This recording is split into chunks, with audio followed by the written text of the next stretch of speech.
미국이 눈물바다로 뒤덮여 큰 충격을 주고 있습니다. 워싱턴 DC 인근 한 고급 주택가에서 벌어진 작은 사건이 미국 전역에 감동의 물결이 치고 있는데요. 일흔이 넘는 나이에도 불구하고 아이들을 위해 목숨을 내놓고 강도로부터 지켜낸 한 할아버지의 이야기가 미국 언론의 주목을 받았기 때문입니다. 그러나 이 소박한 이웃집 할아버지의 정체에 관한 충격적인 사실이 밝혀지면서 이 이야기는 더욱 깊은 울림을 주고 있습니다. 그는 다름 아닌 대한민국의 특수부대 출신 북파공작원이었던 것입니다. 북파공작원. 미국인들에게는 생소한 이 단어는 한국 현대사의 숨겨진 영웅들을 가리킵니다. 한국전쟁 이후 최전선에서 대한민국을 지키기 위해 목숨을 걸고 북한의 침투에 정보를 수집하고 작전을 수행했던 특수부대원들이었습니다. 지금의 경제대국 한국을 잇게 한 숨은 공로자들. 그들은 보이지 않는 곳에서 조국을 위해 헌신했으며 대부분의 작전은 극비에 붙여져 그 공로를 인정받기조차 어려웠습니다. 38선을 넘어 적진으로 들어가는 순간 그들은 자신의 존재 자체를 부정해야 했고 돌아와서도 자신의 엄적을 말할 수 없었던 영웅들이었습니다. 그 전설적인 특수부대원 중 한 명이 이제는 평범한 미국 이웃집 할아버지로 살아가며 또 다시 위험에 맞서 아이들을 구해냈다는 사실에 미국 언론은 열광하고 있습니다. 특히 이번 사건을 계기로 북파공작원의 존재가 미국에 알려지면서 한국의 눈부신 경제 발전 뒤에 숨겨진 이런 영웅들의 희생과 헌신에 대한 관심이 높아지고 있습니다. 우리가 지금 당연하게 여기는 한국의 번영과 안보는 이름 없이 빛도 없이 희생한 이런 분들 덕분입니다. 한 한국계 미국 역사학자는 말합니다. 그들은 인정받기 위해서가 아니라 조국을 위해 싸웠습니다. 그리고 그 정신은 지금도 살아있습니다. 한국의 특수부대원 출신 할아버지의 영웅적 행동은 진정한 용기가 무엇인지를 보여주며 양국 간의 유대를 더욱 강화하는 계기가 되고 있습니다. 보이지 않는 곳에서 묵묵히 자신의 임무를 다하고 필요한 순간에는 망설임 없이 나서는 진정한 영웅의 이야기 지금 시작합니다. 잠깐 구독과 좋아요는 큰 힘이 됩니다. 안녕하세요. 저는 마크 윌슨입니다. 워싱턴 DC 인근의 조용한 고급 주택가에서 가족과 함께 살고 있습니다. 올해 38살이고 펜타곤에서 정보장교로 근무하고 있죠. 아내 사라와 두 아이 조지와 아그네스는 제 인생의 전부입니다. 우리 가족이 이 동네로 이사 온 건 약 3년 전이었어요. 쾌적한 환경과 좋은 학군, 그리고 펜타곤과의 적당한 거리가 마음에 들어 선택한 곳이었습니다. 우리 옆집에는 김 할아버지가 사십니다. 한국계 미국인으로 일흔 후반의 나이에도 놀라울 정도로 건강하고 활기차신 분이죠. 김 할아버지는 아이들에게 항상 친절하게 대해주셨어요. 특히 태권도를 가르쳐 주시는데 아이들은 그 시간을 무척 좋아합니다. 처음에는 그저 은퇴한 태권도 선수 정도로만 생각했어요. 한국에서 태권도로 꽤 이름을 날렸던 분이 노년에 미국으로 이주해 왔다고 상상했습니다. 그것 이상으로 특별히 의심할 이유가 없었죠. 출근 시간이면 종종 마당에서 태권도 동작을 연습하는 김 할아버지와 마주치곤 했어요. 좋은 아침입니다. 마크 씨. 항상 완벽한 발음으로 인사를 건네시죠. 저는 서툰 발음으로 안녕하세요, 김 할아버지 라고 답하며 웃곤 했습니다. 그럴 때마다 김 할아버지는 흐뭇한 미소를 지으셨어요. 우리 가족의 일상은 평범했습니다. 아침에 일어나 출근 준비를 하고 아이들을 학교에 데려다주고 저녁에는 가족과 함께 식사하는 소소한 행복이 이어졌죠. 정보장교라는 직업의 특성상 가끔 급한 일로 불려나가는 일이 있었지만 대체로 안정적인 생활이었어요.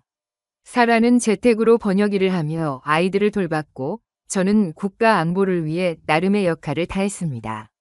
그러던 어느 토요일 오후였어요. 사라와 저는 결혼기념일을 맞아 오랜만에 둘만의 시간을 갖기로 했습니다. 아이들은 집에 있어야 했는데 평소에 아이들을 잘 봐주시던 베이비시터가 갑자기 개인 사정으로 오지 못한다고 연락이 왔죠. 난감한 상황에서 마침 마당에 계시던 김 할아버지께서 자청해서 아이들을 봐주시겠다고 하셨어요.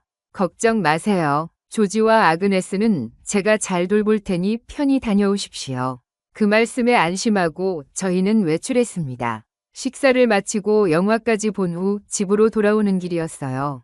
그때 사라의 핸드폰이 울렸습니다. 경찰서에서 온 전화였죠. 순간 가슴이 철렁 내려앉았어요. 집에 강도가 들었다는 겁니다. 사라와 저는 말도 못하고 서로의 얼굴만 바라봤어요. 아이들이 걱정되어 미친 듯이 차를 몰아 집으로 향했습니다. 머릿속에는 온갖 최악의 상황이 그려졌죠. 아이들과 김할아버지는 무사할까? 그 나이, 많은 분이 강도를 상대로 무슨 일을 할 수 있었을까? 생각만 해도 끔찍했어요. 집에 도착하니 경찰차 2대가 주차되어 있었습니다. 급하게 차에서 내려 현관으로 뛰어갔어요. 문을 열자마자 조지와 아그네스가 달려와 안겼습니다. 아빠, 엄마, 둘 다 무사해 보여서 안도의 한숨을 내쉬었죠. 그리고 그 뒤에 김할아버지가 차분히 서 계셨어요. 놀랍게도 전혀 동요하지 않은 모습이었습니다.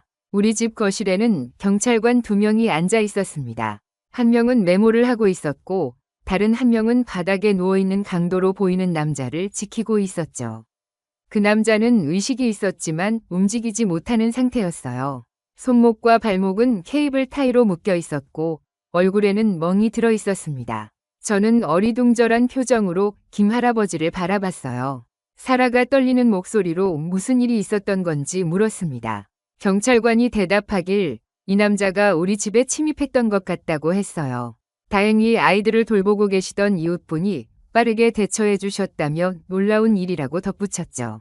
김할아버지는 그저 미소만 지으셨습니다. 별일 아니라며 운이 좋았을 뿐이라고 하셨어요. 그 말투는 항상처럼 차분했습니다. 조지가 흥분된 목소리로 설명했어요. 그들이 2층에서 놀고 있는데 갑자기 아래층에서 소리가 들렸다고 했습니다. 할아버지가 조용히 하라고 하셨고 그들을 옷장에 숨겨두셨다고 했죠. 아그네스가 조지의 말을 이어서 할아버지가 휙 하고 내려가셨다고 했어요. 그 다음에는 쾅, 탁 하는 소리가 들렸다며 무서워서 옷장에서 나오지 못했는데 할아버지가 와서 괜찮다고 말씀해 주셨다고 했습니다. 경찰관이 설명을 덧붙였어요. 이 침입자는 지역에서 알려진 강도로 최근 몇 달간 이 동네에서 여러 건의 강도 사건을 일으켰던 자라고 했습니다. 칼도 갖고 있었다며 증거봉투에 담긴 칼을 가리켰죠. 정말 위험할 수 있었는데 김 선생님께서 신속하게 제압해 주셨다고 말했어요. 저는 김 할아버지를 새롭게 바라보게 되었습니다. 일흔이 넘은 노인이 어떻게 무장한 강도를 그렇게 쉽게 제압할 수 있었을까 의문이 들었어요. 단순한 태권도 기술만으로는 설명이 되지 않았습니다. 저는 진심을 담아 김 할아버지께 감사 인사를 전했어요. 우리 아이들을 구해주셔서 어떻게 감사의 마음을 표현해야 할지 모르겠다고 말했습니다. 김 할아버지는 손을 흔들며 그런 말씀 하지 말라고 하셨어요. 이웃으로서 당연히 해야 할 일을 했을 뿐이며 아이들이 무사하니 그걸로 충분하다고 하셨습니다. 경찰은 1시간가량 더 조사를 벌인 후 강도를 연행해 갔어요. 그리고 김 할아버지도 자신의 집으로 돌아가셨습니다. 저는 그날 밤 잠을 이루지 못했어요. 머릿속에는 계속해서 의문이 맴돌았죠. 단순한 태권도 선수 출신이라면 그런 상황에서 그렇게 침착하게 대처하기 어려웠을 거라고 생각했습니다. 특히 아이들의 설명대로 급빠른 움직임과 정확한 제압 기술은 일반적인 무술 실력을 넘어선 것이었어요. 다음 날 아침 현관 앞에 지역 신문이 배달되었습니다. 놀랍게도 첫 페이지에 우리 집 강도 사건이 실려 있었어요. 제목은 우리 마을 아이들을 지킨 영웅 할아버지였습니다. 기사에는 김 할아버지의 사진과 함께 사건의 개요가 적혀 있었죠. 아마도 출동했던 경찰관 중 누군가가 언론에 제보한 모양이었어요. 그날 오후 우리 집 앞에는 여러 이웃들이 찾아와 김 할아버지에게 감사와 존경의 인사를 건넸습니다. 모두들 그를 영웅으로 치켜세우며 칭찬했어요. 하지만 김 할아버지는 여전히 겸손하게 운이 좋았을 뿐이라며 웃어넘기셨죠. 그 모습이 왠지 더 의심스러웠습니다. 일반적으로 사람들은 그런 상황에서 약간은 자랑스러워하거나 흥분하기 마련인데 김 할아버지는 마치 일상적인 일을 한 것처럼 담담했어요. 그날 저녁 저는 사라에게 제 생각을 털어놓았습니다. 김 할아버지에 대해 뭔가 이상한 점이 있다고 말했어요. 단순한 태권도 선수 출신이 아닌 것 같다고 했죠. 사라는 웃으며 제 직업병이 도진 게 아니냐며 모든 사람에게서 비밀을 찾으려고 하지 말라고 했습니다. 김 할아버지는 그저 태권도를 정말 잘하는 할아버지일 뿐이라고 말했어요. 그럴지도 모른다고 생각했지만 제 직감은 달리 말하고 있었습니다. 특히 아이들이 김 할아버지에게 배운 태권도 동작들을 보여줬을 때 더욱 확신이 들었어요. 그 동작들은 일반적인 태권도 품새가 아니었습니다. 몇몇은 제가 군 훈련에서 배웠던 특수 격투 기술과 유사했어요. 이건 단순한 우연이 아니었습니다. 며칠이 지나고 강도 사건에 대한 이야기는 동네의 화제가 되었습니다. 아이들은 학교에서 친구들에게 김 할아버지의 활약상을 자랑했고, 이웃들은 지나가다 만날 때마다 할아버지께 감사 인사를 전했어요. 김 할아버지는 마을의 영웅이 되었습니다. 하지만 그런 관심 속에서도 할아버지의 일상은 변함없었어요. 여전히 아침 일찍 일어나 마당에서 태권도 동작을 연습하고 동네 아이들에게 태권도를 가르치는 모습이었죠. 저는 틈틈이 김 할아버지를 관찰했습니다. 정보장교로서의 직업적 호기심이 발동했다고 해야 할까요? 할아버지의 움직임에는 군인다운 정확함과 규율이 느껴졌어요. 아침 정확히 5시 30분에 기상하여 6시부터 운동을 시작하는 일과는 마치 군대의 스케줄과 같았습니다. 게다가 아이들에게 가르치는 태권도 동작 중 일부는 확실히 군사훈련에서 볼 수 있는 종류였어요. 어느 날 저녁, 저는 김 할아버지 댁 앞에서 우연히 택배 기사를 만났습니다. 기사는 한국에서 온 소포를 들고 있었어요. 받는 사람은 김진호로 적혀 있었죠. 그제서야 저는 김 할아버지의 이름이 진호라는 것을 알게 되었습니다. 평소 이웃들은 그저 김 할아버지라고만 불렀거든요. 택배 상자의 발신인 주소를 빠르게 확인해 보니 대한민국 국방부라고 적혀 있었습니다. 이건 단순한 우연이 아니었어요. 다음 날 출근길에 김 할아버지와 마주쳤습니다. 평소처럼 인사를 나눈 후 저는 조심스럽게 한국에서 소포가 왔던데 혹시 가족분이 보내신 건지 물었어요. 김 할아버지는 잠깐 놀란 기색을 보이셨지만 곧 미소 지으며 오래된 친구가 보낸 것이라고 답하셨습니다. 가끔 한국의 소식을 전해준다고 하셨죠. 그 반응은 자연스러웠지만 정보장교로서 저는 사람들의 미세한 표정 변화를 읽는 훈련을 받았어요. 김 할아버지의 눈동자가 잠시 흔들렸고 평소보다 말투가 조금 더 경직되었습니다. 뭔가 숨기고 있다는 신호였죠. 하지만 저는 더 이상 캐묻지 않았어요. 시간이 해답을 줄 것이라 생각했습니다. 그로부터 일주일 후 펜타곤에서 특별한 행사가 있었어요. 한미 군사동맹 70주년 기념 특별 강연회였습니다. 이 행사는 한국군과 미군 간의 협력 관계를 기념하고 강화하기 위한 것이었죠. 저는 정보장교로서 참석 요청을 받았습니다. 당일 아침, 저는 강연 일정표를 확인했어요. 오후 2시 강연자 명단에 김진호 예비역 대령, 대한민국 특수전사령부라는 이름이 눈에 들어왔습니다. 순간 숨이 멎는 것 같았어요. 설마 그 김진호가 우리 옆집 김 할아버지일까요? 강연장에 도착하자 로비에는 이미 여러 군 관계자들이 모여 있었습니다. 그리고 그곳에 김 할아버지가 서 계셨어요. 하지만 평소와는 달리 군복을 입고 계셨습니다. 가슴에는 수많은 훈장이 달려 있었고 그 모습은 위엄이 넘쳤죠. 저는 믿을 수 없는 눈으로 그 광경을 바라봤어요. 김 할아버지는 저를 발견하고 잠시 놀란 표정을 지으셨지만 곧 미소 지으며 다가오셨습니다. 김 할아버지는 여기서 만나는 것이 놀랍다는 말씀을 하셨어요. 저는 말을 더듬으며 김대령님이라고 부르며 놀라움을 표현했습니다. 할아버지께서 이런 분이셨다니 정말 놀랍다고 했어요. 김 할아버지는 부드럽게 웃으시며 이제 예비역이지만 한때는 현역이었다고 하셨습니다. 제가 오늘 강연을 들으러 왔냐고 물으셨죠. 그 순간 행사 진행자가 강연 시작을 알렸고 우리의 대화는 중단되었습니다. 김 할아버지는 단상으로 올라가셨고 저는 자리에 앉았어요. 강연이 시작되자 소개자는 김진호 대령의 화려한 이력을 설명했습니다. 한국군 특수전사령부 출신으로 수십 년간 북한과의 첩보전에서 활약했다고 했어요.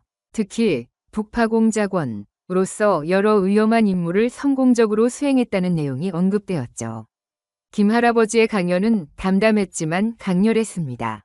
그는 한미 양국의 군사 협력의 중요성을 강조하고 과거 자신이 경험한 여러 작전에 대해 이야기했어요. 특히 동료들의 희생과 용기에 대한 이야기를 할 때는 목소리에 약간의 감정이 실렸습니다. 객석의 모든 사람들은 그의 말 한마디 한마디에 집중했어요. 강연 중 김할아버지는 한 번도 저를 쳐다보지 않았습니다. 하지만 저는 그의 이야기를 들으며 점점 더 큰 존경심을 느꼈어요. 옆집에 살던 평범한 할아버지가 아니라 조국을 위해 목숨을 걸고 임무를 수행했던 진정한 영웅이었던 것입니다. 갑자기 강도 사건 당시 그의 침착함과 노련한 대처가 이해가 되었죠. 강연이 끝나고 여러 장성들과 관계자들이 김할아버지에게 인사를 건넸습니다. 저는 멀리서 그 모습을 지켜봤어요. 평소 겸손하고 조용하던 모습 그대로였지만 그 자리에서는 분명한 위엄과 존경을 받고 있었습니다. 그제서야 저는 깨달았어요. 김할아버지가 왜 그렇게 조용히 미국의 작은 동네에서 살아왔는지, 왜 자신의 과거를 감추고 있었는지를요. 강연이 끝나고 저는 김할아버지를 만나기 위해 기다렸습니다. 주변에 사람들이 많아 개인적인 대화를 나누기 어려웠어요. 그래서 저는 간단히 인사만 하고 먼저 자리를 떠났습니다. 직장에서 돌아오는 길에 머릿속은 온통 김할아버지의 이야기로 가득 찼어요. 북파공작원이라니. 제가 정보장교로서 알고 있던 북파공작원은 한국전쟁 이후 북한의 침투에 정보를 수집하고 작전을 수행했던 특수부대원들이었습니다. 그들의 임무는 극도로 위험했고 많은 이들이 돌아오지 못했죠. 그런 임무를 수행했던 사람이 바로 우리 옆집에 살고 있었다니 믿기 어려웠어요. 집에 도착하자 사라가 반갑게 맞아주었습니다. 저는 오늘 있었던 일을 모두 이야기했어요. 처음에는 사라도 놀라는 표정이었지만 곧 미소를 지었습니다. 그래서 당신 직감이 맞았네요. 하지만 생각해보면 그렇게 놀랄 일도 아닌 것 같아요. 김할아버지의 눈빛에는 항상 뭔가 깊은 것이 있었으니까요. 사라의 말이 맞았습니다. 김할아버지의 눈빛에는 항상 깊은 지혜와 함께 어딘가 슬픔 같은 것이 깃들어 있었어요. 아마도 그것은 수많은 위험한 임무와 동료들의 희생을 지켜봐야 했던 사람만이 가질 수 있는 눈빛이었겠죠. 그날 밤 저는 인터넷에서 북파공작원에 대한 자료를 찾아봤습니다. 공개된 자료는 많지 않았지만 몇몇 역사적 기록과 증언들을 통해 그들의 활동을 엿볼 수 있었어요. 특히 70년대에는 남북 간의 긴장이 고조되었을 때 많은 특수부대원들이 북한에 침투했다고 합니다. 그들 중 다수는 돌아오지 못했고 돌아온 이들도 많은 트라우마를 안고 살아야 했죠. 저는 김할아버지가 강연에서 언급했던 작전들을 떠올렸습니다. 그는 자신의 경험을 담담하게 이야기했지만 그 속에는 깊은 슬픔과 동료들에 대한 그리움이 묻어 있었어요. 특히 한 작전에서 자신의 부하셋을 잃었던 이야기를 할 때는 잠시 목소리가 떨렸습니다. 그때 객석에 있던 모든 사람들이 숙연해졌었죠. 다음 날 아침, 저는 출근 시간을 조금 늦추고 김할아버지 댁을 찾아갔습니다. 평소와 마찬가지로 김할아버지는 마당에서 태권도 동작을 연습하고 계셨어요. 저를 보자 반갑게 맞아주셨습니다. 저는 조심스럽게 어제 강연에 대해 이야기를 꺼냈어요. 김할아버지는 차를 한잔 하자며 저를 집 안으로 초대하셨습니다. 거실 벽에는 몇 장의 사진이 걸려 있었어요. 대부분 한국의 산과 바다를 찍은 풍경 사진이었지만 그중 한 장은 젊은 시절의 김할아버지와 동료들로 보이는 군인들의 모습이었습니다. 모두 특수부대원 복장을 하고 있었죠. 김할아버지는 녹차를 내오셨습니다. 우리는 잠시 차를 마시며 침묵을 지켰어요. 그리고 김할아버지가 먼저 입을 여셨습니다. 그는 자신이 왜 이곳에 정착하게 되었는지 설명하셨어요. 북파공작원으로 활동하던 시절 한 미국 특수부대와 합동작전을 수행한 적이 있었다고 합니다. 그때 만난 미국인 동료가 은퇴 후 이 동네로 이사 오라고 권유했다고 하셨죠. 처음에는 잠시 머물다 한국으로 돌아갈 생각이었지만 이곳의 조용함과 평화로움이 마음에 들어 정착하게 되었다고 했습니다. 게다가 한국에는 너무 많은 기억과 상처가 있었기에 새로운 곳에서 새롭게 시작하고 싶었다고 하셨어요. 김할아버지는 또한 왜 자신의 과거를 숨겨왔는지도 설명하셨습니다. 특수부대원으로서의 활동은 대부분 기밀이었고 은퇴 후에도 그 비밀을 지키는 것이 임무의 일부였다고 했어요. 게다가 그는 자신의 과거가 알려지면 불필요한 관심을 받게 될 것을 원치 않았다고 합니다. 그저 평범한 할아버지로 살며 아이들에게 태권도를 가르치는 것만으로도 충분히 행복했다고 하셨죠. 저는 김 할아버지의 이야기를 들으며 깊은 감동을 느꼈습니다. 국가를 위해 자신의 목숨을 걸고 수많은 위험한 임무를 수행했던 사람이 이제는 그저 아이들의 웃음소리를 들으며 평화롭게 살아가고 싶어 한다는 것이 너무나 인간적이고 아름다웠어요. 김 할아버지는 마지막으로 저에게 부탁하셨습니다. 자신의 과거에 대해 다른 이웃들에게 알리지 말아달라고 하셨어요. 여전히 그는 그저 태권도를 가르치는 평범한 할아버지로 남고 싶어 하셨습니다. 저는 그의 바람을 존중하겠다고 약속했어요. 그날 이후로 저와 김 할아버지 사이에는 특별한 유대감이 생겼습니다. 우리는 종종 함께 차를 마시며 여러 이야기를 나눴어요. 그는 과거의 작전에 대해서는 많이 이야기하지 않았지만 한국의 문화와 역사, 그리고 태권도의 철학에 대해 많은 것을 가르쳐 주셨습니다. 때로는 제가 펜타곤에서 겪는 어려움에 대해 조언을 구할 때도 있었어요. 그의 지혜와 경험은 저에게 큰 도움이 되었습니다. 특히 인상 깊었던 것은 김 할아버지가 아이들을 대하는 태도였어요. 그는 조지와 아그네스에게 단순히 태권도 기술만 가르치는 것이 아니라 예의와 존중, 그리고 인내의 중요성을 강조하셨습니다. 아이들이 서로 다투거나 인내심을 잃을 때면 김 할아버지는 부드럽지만 단호하게 그들을 타이르셨어요. 진정한 강함은 남을 이기는 데 있지 않고 자신을 이기는 데 있다 라는 말씀을 자주 하셨죠. 조지는 특히 김 할아버지를 존경했습니다. 9살이 어린 나이에도 그는 김 할아버지의 가르침을 진지하게 받아들였어요. 태권도 연습을 위해 매일 아침 일찍 일어나 몸을 단련했죠. 아그네스 역시 자신만의 방식으로 김 할아버지의 영향을 받았습니다. 7살이 어린 소녀지만 그녀는 종종 김 할아버지에게 한국어 단어들을 배우고는 했어요. 저와 사라는 아이들이 김 할아버지에게서 받는 영향을 기쁘게 생각했습니다. 그는 아이들에게 단순한 이웃 할아버지 이상의 존재였어요. 마치 할아버지처럼 따뜻하면서도 스승으로서 인생의 중요한 가르침을 전해주는 사람이었죠. 어느 날 아침 펜타곤에 출근한 저는 특별 공지를 받았습니다. 한미 군사동맹 70주년 기념 특별 강연회가 오후에 열린다는 내용이었어요. 이 행사는 한국군과 미군 간의 협력 관계를 기념하고 강화하기 위한 것이었죠. 저는 정보장교로서 참석 요청을 받았습니다. 당일 아침 저는 강연 일정표를 확인했어요. 오후 2시 강연자 명단에 김진호 예비역 대령, 대한민국 특수전사령부라는 이름이 눈에 들어왔습니다. 순간 숨이 멎는 것 같았어요. 설마 그 김진호가 우리 옆집 김 할아버지일까요? 강연장에 도착하자 로비에는 이미 여러 군 관계자들이 모여 있었습니다. 그리고 그곳에 김 할아버지가 서 계셨어요. 하지만 평소와는 달리 군복을 입고 계셨습니다. 가슴에는 수많은 훈장이 달려 있었고 그 모습은 위엄이 넘쳤죠. 저는 믿을 수 없는 눈으로 그 광경을 바라봤어요. 김 할아버지는 저를 발견하고 잠시 놀란 표정을 지으셨지만 곧 미소 지으며 다가오셨습니다. 김 할아버지는 여기서 만나는 것이 놀랍다는 말씀을 하셨어요. 저는 말을 더듬으며 김대령님이라고 부르며 놀라움을 표현했습니다. 할아버지께서 이런 분이셨다니 정말 놀랍다고 했어요. 김 할아버지는 부드럽게 웃으시며 이제 예비역이지만 한때는 현역이었다고 하셨습니다. 제가 오늘 강연을 들으러 왔냐고 물으셨죠. 그 순간 행사 진행자가 강연 시작을 알렸고 우리의 대화는 중단되었습니다. 김 할아버지는 단상으로 올라가셨고 저는 자리에 앉았어요.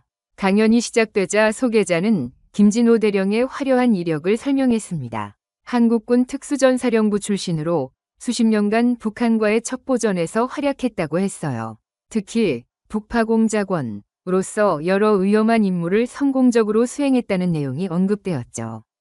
북파공작원이라는 단어가 제 귀에 울렸습니다. 제가 정보장교로서 알고 있던 북파공작원은 한국전쟁 이후 북한의 침투에 정보를 수집하고 작전을 수행했던 특수부대원들이었어요.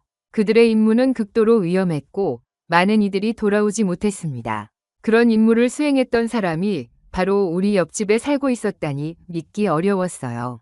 김 할아버지의 강연은 담담했지만 강렬했습니다. 그는 한미 양국의 군사 협력의 중요성을 강조하고 과거 자신이 경험한 여러 작전에 대해 이야기했어요. 특히 동료들의 희생과 용기에 대한 이야기를 할 때는 목소리에 약간의 감정이 실렸습니다. 객석의 모든 사람들은 그의 말 한마디 한마디에 집중했어요. 강연 중 김 할아버지는 한 번도 저를 쳐다보지 않았습니다. 하지만 저는 그의 이야기를 들으며 점점 더 큰 충격과 존경심을 느꼈어요. 옆집에 살던 평범한 할아버지가 아니라 조국을 위해 목숨을 걸고 임무를 수행했던 진정한 영웅이었던 것입니다. 갑자기 강도 사건 당시 그의 침착함과 노련한 대처가 이해가 되었죠. 김 할아버지는 특히 한 작전에 대해 자세히 이야기했습니다. 70년대 초반 그와 6명의 부하들이 특수 임무를 위해 북한 깊숙이 침투했다고 했어요. 그들의 임무는 북한의 군사시설에 대한 정보를 수집하는 것이었습니다. 하지만 작전 중 그들은 북한군에게 발각되었고 치열한 교전 끝에 2명의 대원을 잃었다고 했어요. 김 할아버지는 나머지 대원들을 안전하게 데리고 돌아왔지만 그 희생은 여전히 그의 마음에 깊은 상처로 남아있다고 했습니다. 이런 이야기를 들으며 저는 김 할아버지의 평소 조용한 태도와 깊은 눈빛의 의미를 이해하게 되었어요. 그것은 수많은 위험한 임무와 동료들의 희생을 경험한 사람만이 가질 수 있는 표정이었습니다. 김 할아버지는 단순한 태권도 선수가 아니라 국가의 안보를 위해 자신의 목숨을 걸었던 진정한 애국자였어요. 강연이 끝나고 여러 장성들과 관계자들이 김 할아버지에게 인사를 건넸습니다. 저는 멀리서 그 모습을 지켜봤어요. 평소 겸손하고 조용하던 모습 그대로였지만 그 자리에서는 분명한 위엄과 존경을 받고 있었습니다. 그제서야 저는 깨달았어요. 김 할아버지가 왜 그렇게 조용히 미국의 작은 동네에서 살아왔는지, 왜 자신의 과거를 감추고 있었는지를요. 강연장을 나서는 김 할아버지를 따라 나섰습니다. 그는 저를 보자 멈춰 서서 기다려주셨어요. 하지만 주변에 사람들이 많아 개인적인 대화를 나누기 어려웠습니다. 김 할아버지는 제 어깨를 가볍게 두드리며 내일 시간이 되면 찾아와 달라고 하셨어요. 그리고는 다른 군 관계자들과 함께 떠나셨습니다. 그날 저녁 집으로 돌아오는 길에 머릿속은 온통 김 할아버지의 이야기로 가득 찼어요. 사라에게 오늘 있었던 일을 모두 이야기했습니다. 처음에는 사라도 놀라는 표정이었지만 곧 미소를 지었어요. 그래서 당신 직감이 맞았네요. 하지만 생각해보면 그렇게 놀랄 일도 아닌 것 같다고 말했습니다. 김 할아버지의 눈빛에는 항상 뭔가 깊은 것이 있었으니까요. 저는 아이들이 잠든 후 인터넷에서 북파공작원에 대한 자료를 찾아봤습니다. 공개된 자료는 많지 않았지만 몇몇 역사적 기록과 증언들을 통해 그들의 활동을 엿볼 수 있었어요. 특히 70년대에는 남북 간의 긴장이 고조되었을 때 많은 특수부대원들이 북한에 침투했다고 합니다. 그들 중 다수는 돌아오지 못했고 돌아온 이들도 많은 트라우마를 안고 살아야 했죠.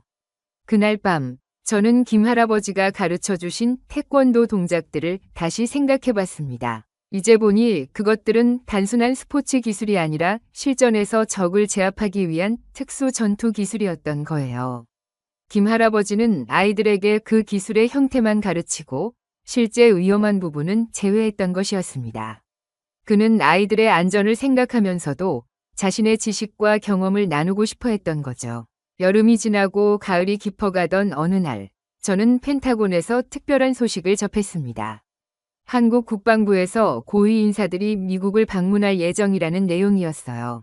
그 중에는 특수전사령부 출신 장성들도 포함되어 있었습니다. 그들은 워싱턴 DC 인근에서 한미 안보 협력에 관한 비공개 회의에 참석할 예정이었죠. 제 상관은 저에게 그 회의에 참석하라는 지시를 내렸습니다. 한국의 특수작전에 대한 지식과 경험이 필요하다는 이유였어요. 저는 김 할아버지에 대해 떠올렸습니다. 그가 이 방문단에 대해 알고 있을까? 혹시 그들 중에 김 할아버지의 옛 전우들이 있을지도 모른다는 생각이 들었어요. 그날 저녁, 저는 퇴근길에 김 할아버지 댁에 들렀습니다. 그는 마당에서 동네 아이들에게 태권도를 가르치고 있었어요. 저는 그 모습을 잠시 지켜보았습니다. 아이들의 얼굴에는 진지함과 기쁨이 동시에 담겨 있었어요. 김 할아버지는 엄격했지만 따뜻했습니다. 그는 아이들 하나하나에게 개별적인 관심을 기울이며 격려했어요. 수업이 끝나고 아이들이 돌아간 후 저는 김 할아버지에게 다가갔습니다. 한국에서 특수전사령부 출신 장성들이 방문한다는 소식을 전했어요. 김 할아버지의 표정이 잠시 변했습니다. 그의 눈에서 무언가 반짝이는 것을 보았어요. 그것은 옛 전우들에 대한 그리움이었을까요? 김 할아버지는 조용히 고개를 끄덕였습니다. 그는 이미 그 소식을 알고 있었다고 했어요. 오래된 전우 중 한 명이 연락을 해왔다고 했습니다. 그들은 김 할아버지를 만나고 싶어 했어요. 특히 그 중 한 명은 김 할아버지의 부하였던 사람으로 지금은 특수전사령부의 사령관이 되어 있었습니다. 김 할아버지는 복잡한 감정을 느끼는 듯했어요. 그는 오랜 전우들을 만나고 싶기도 했지만 한편으로는 그의 현재 삶의 평화로움이 깨질까 걱정되는 듯했습니다. 그는 지난 수십 년간 미국에서 조용히 살아왔고 과거의 삶과는 거리를 두려고 노력해왔죠. 저는 김 할아버지에게 제가 그 회의에 참석할 예정이라고 말했습니다. 그리고 만약 그가 원한다면 그의 전우들에게 어떤 메시지든 전달해 줄 수 있다고 제안했어요. 김 할아버지는 잠시 생각하더니 고맙다고 했습니다. 그는 자신이 직접 그들을 만날 결심을 했다고 했어요. 오랜 시간이 지났지만 전후에는 여전히 그의 마음 깊은 곳에 자리하고 있었던 것이었습니다. 다음 날 아침, 저는 회의장에 도착했습니다. 한국 대표단은 이미 자리에 앉아 있었어요. 그들 중 한 명, 서둘러 한 중년의 장성이 특히 눈에 띄었습니다. 그는 다른 사람들과 달리 계속해서 시계를 확인하고 있었죠. 마치 누군가를 기다리는 듯한 모습이었어요. 회의가 시작되기 직전 문이 열리고 김 할아버지가 들어왔습니다. 그는 민간인 복장이었지만 그의 자세와 걸음걸이에서는 여전히 군인의 면모가 느껴졌어요. 방 안의 모든 한국 장성들이 일제히 일어섰습니다. 특히 아까 시계를 확인하던 그 장성은 김 할아버지에게 다가가 깊은 인사를 올렸습니다. 선배님, 오랜만입니다. 그 장성의 목소리에는 깊은 존경심이 담겨 있었어요. 김 할아버지는 미소를 지으며 그를 맞이했습니다. 두 사람은 잠시 서로를 바라보았고 그 시선 속에는 수많은 이야기가 담겨 있는 듯했어요. 그리고 그들은 서로를 껴안았습니다. 마치 아버지와 아들의 재회처럼 보였어요. 회의는 예정대로 진행되었습니다. 김 할아버지는 특별 자문역으로 참석했어요. 그의 경험과 지식은 여전히 가치 있었고 모든 장성들은 그의 의견을 경청했습니다. 저는 그날 김 할아버지의 또 다른 면모를 보았어요. 이웃집 친절한 할아버지가 아닌 존경받는 지휘관으로서의 모습이었습니다. 회의가 끝난 후 김 할아버지는 한국 장성들과 함께 저녁 식사를 하기로 했습니다. 그는 저에게도 함께 하자고 제안했어요. 저는 기꺼이 수락했습니다. 그날 저녁 워싱턴 DC의 한 한국 식당에서 우리는 모였습니다. 테이블에는 전통 한국 요리가 가득했고 소주와 맥주도 준비되어 있었어요. 식사가 시작되자 분위기는 점점 편안해졌습니다. 장성들은 하나둘씩 과거의 이야기를 꺼내기 시작했어요. 그들 중 다수는 김 할아버지 밑에서 훈련받은 부하들이었고 그의 지도 아래 여러 작전을 수행했던 사람들이었습니다. 그들의 이야기 속에서 김 할아버지는 엄격하지만 공정하고 항상 부하들을 먼저 생각하는 지휘관이었어요. 특히 현 특수전사령관인 박 장군은 김 할아버지에 대한 깊은 존경심을 표현했습니다. 그는 젊은 시절 거의 실패할 뻔한 작전에서 김 할아버지가 어떻게 자신을 구해주었는지 이야기했어요.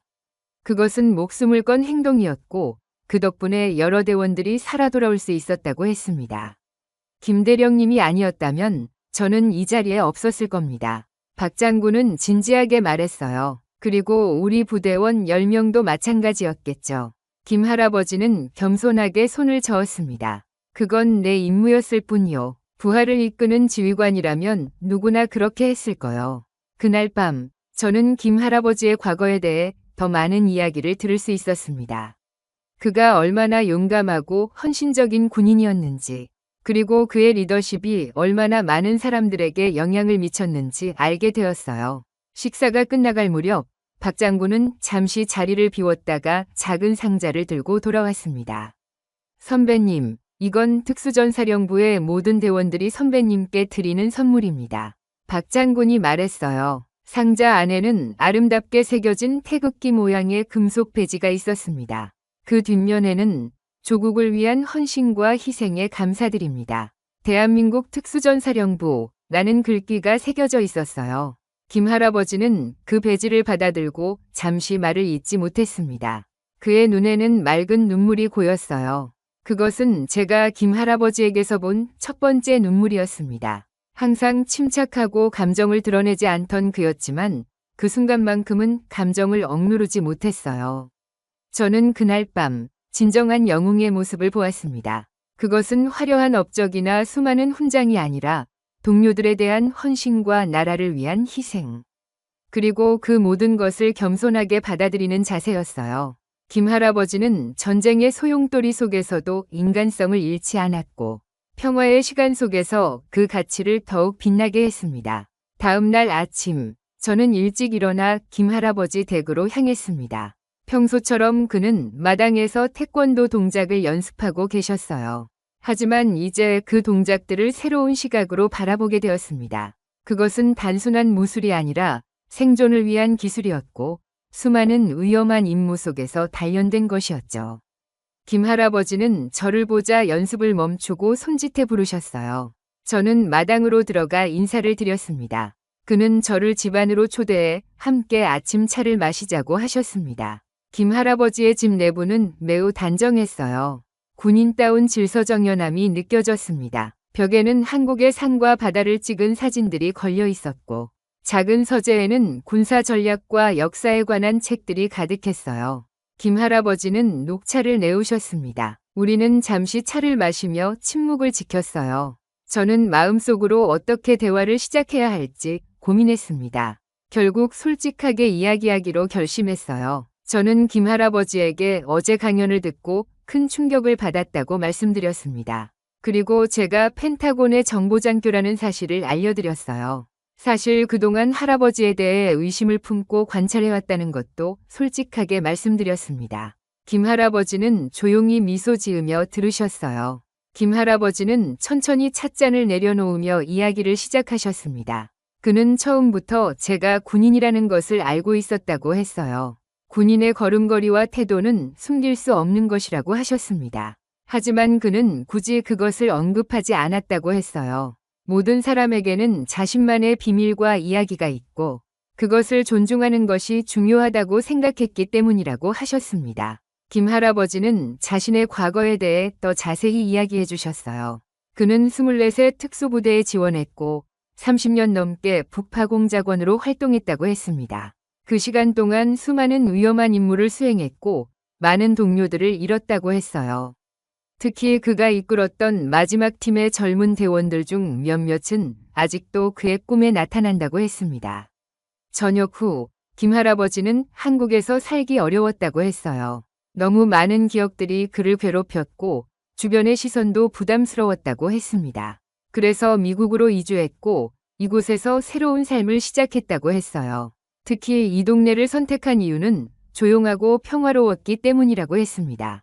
김 할아버지의 목소리는 차분했지만 그 속에는 깊은 감정이 담겨 있었어요. 그는 과거의 임무들을 회상하며 때로는 미소 짓고 때로는 깊은 한숨을 내쉬었습니다. 그것은 전쟁과 첩보의 세계에서 살아온 사람만이 가질 수 있는 복잡한 감정이었어요. 저는 왜 그동안 자신의 과거를 숨겨왔는지 물었습니다. 김 할아버지는 잠시 창밖을 바라보며 생각에 잠겼어요. 그리고 조용히 말씀하셨습니다. 진짜 영웅은 드러나지 않는 곳에서 조용히 살아가며 이제는 그저 아이들이 행복하게 크는 걸 보는 게 삶의 기쁨이라고 하셨어요. 그 말씀에 저는 깊은 감동을 받았어요. 김 할아버지는 계속해서 설명하셨습니다. 그는 과거의 임무들이 국가를 위한 것이었지만 그 과정에서 많은 고통과 상처가 있었다고 했어요. 이제는 그런 어둠보다는 아이들의 웃음소리와 같은 밝은 것들에 집중하고 싶다고 했습니다. 특히 조지와 아그네스를 포함한 동네 아이들에게 태권도를 가르치는 것은 그에게 큰 기쁨이라고 했어요. 그것은 단순히 무술을 전수하는 것이 아니라 삶의 가치와 태도를 가르치는 것이라고 했습니다. 인내, 존중, 겸손, 그리고 자기 통제의 중요성을 아이들이 배우길 바란다고 하셨어요. 김 할아버지는 또한 자신의 과거를 비밀로 해달라고 부탁하셨습니다. 그는 여전히 그저 이웃집 태권도 할아버지로 남고 싶어 하셨어요. 과거의 영광이나 업적보다는 현재의 평화로운 삶을 더 소중히 여긴다고 했습니다. 저는 김 할아버지의 바람을 존중하겠다고 약속했어요. 그리고 제가 그를 더 깊이 이해하게 되어 기쁘다고 말했습니다. 김 할아버지는 감사의 뜻으로 고개를 숙이셨어요. 대화가 끝나갈 무렵 김 할아버지는 서재에서 작은 나무 상자를 가져오셨습니다. 그 안에는 오래된 사진 한 장이 있었어요. 젊은 시절의 김 할아버지와 그의 부대원들이 함께 찍은 사진이었습니다. 모두 특수부대 복장을 하고 있었고 자신감 넘치는 표정이었어요. 김 할아버지는 사진 속 인물들을 하나하나 가리키며 그들의 이름과 짧은 일화를 들려주셨습니다. 그중 많은 이들이 이미 세상을 떠났다고 했어요. 김 할아버지의 눈에는 그들을 향한 깊은 존경과 그리움이 담겨 있었습니다. 마지막으로 김 할아버지는 제게 그의 이야기를 듣고 무엇을 느꼈는지 물으셨어요.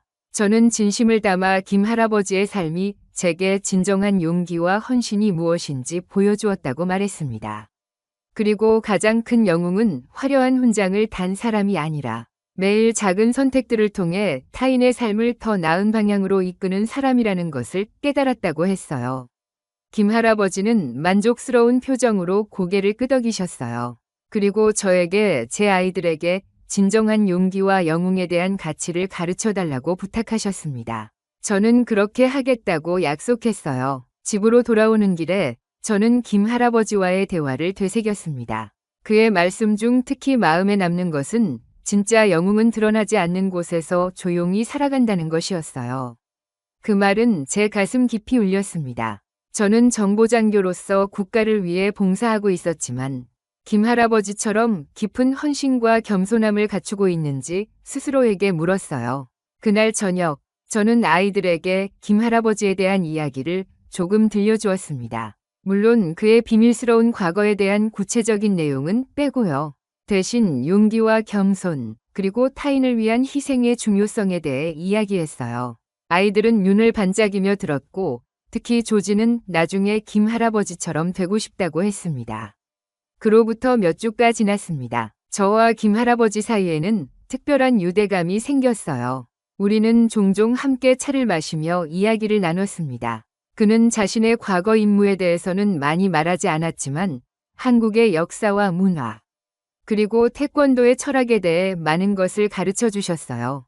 그의 지혜와 경험은 저에게 큰 깨달음을 주었습니다. 어느 평화로운 토요일 아침, 사라가 현관 앞에서 지역 신문을 들고 들어왔어요.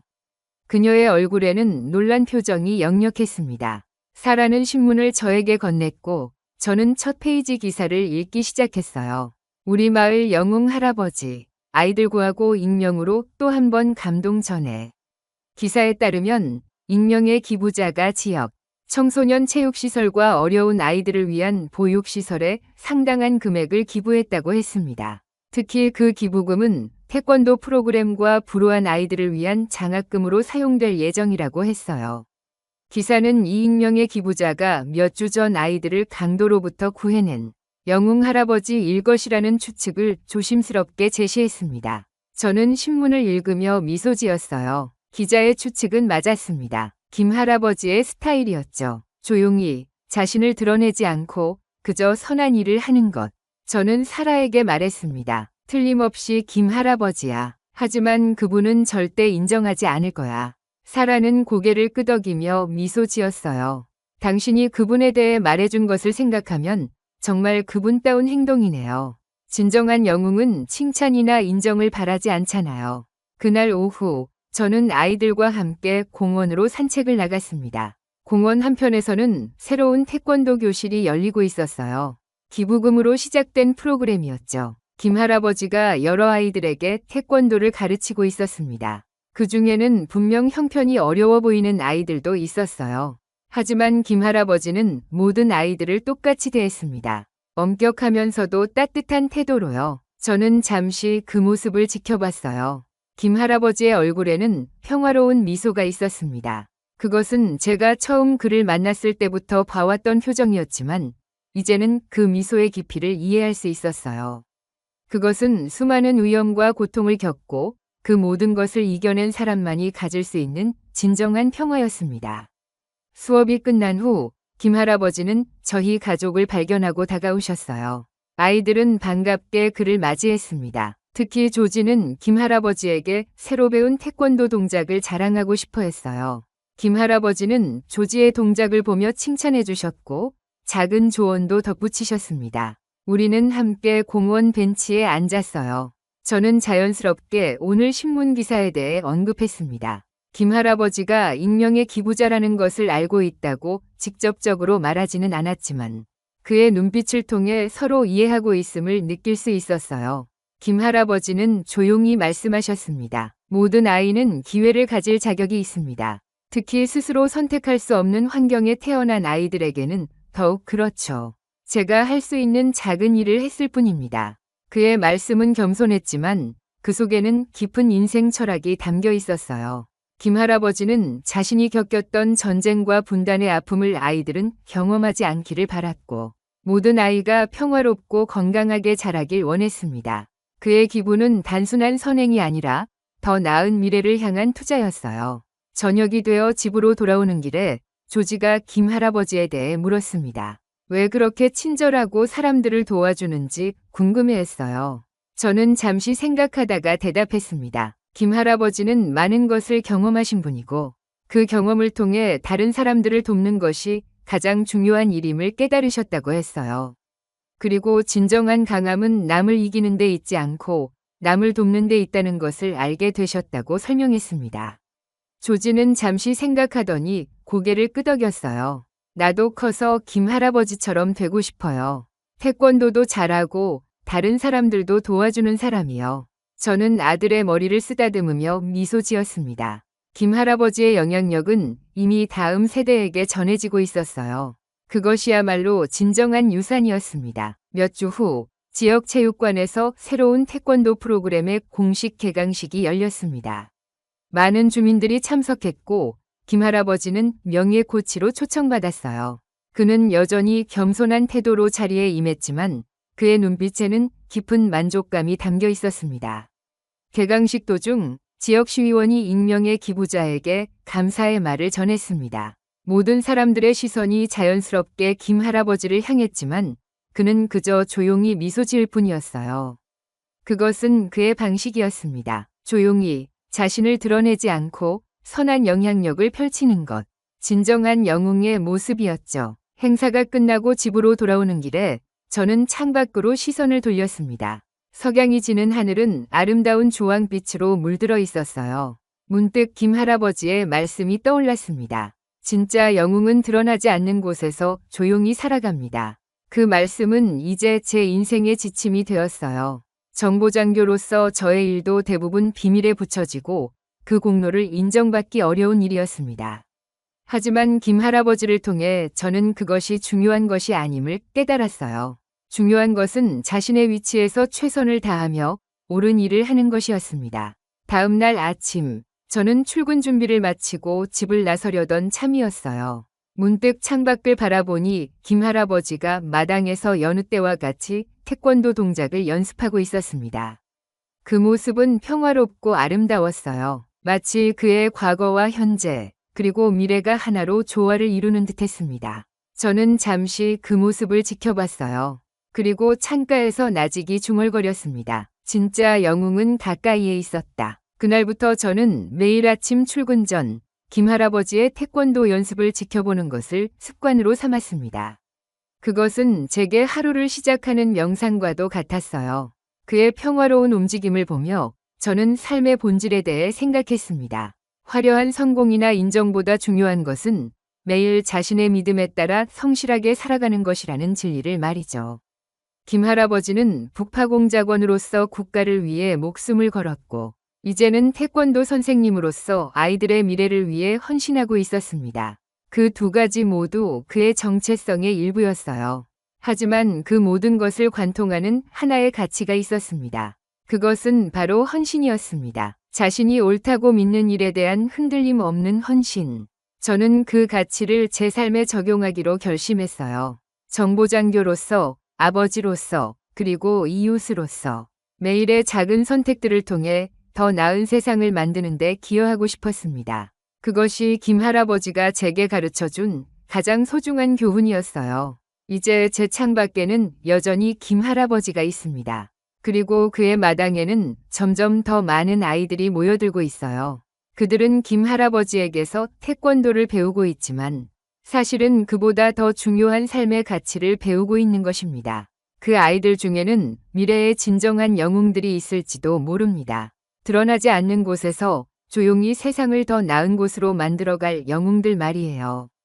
그리고 저는 창가에서 그 모습을 지켜보며 미소 짓습니다. 진정한 영웅의 유산은 계속되고 있었으니까요.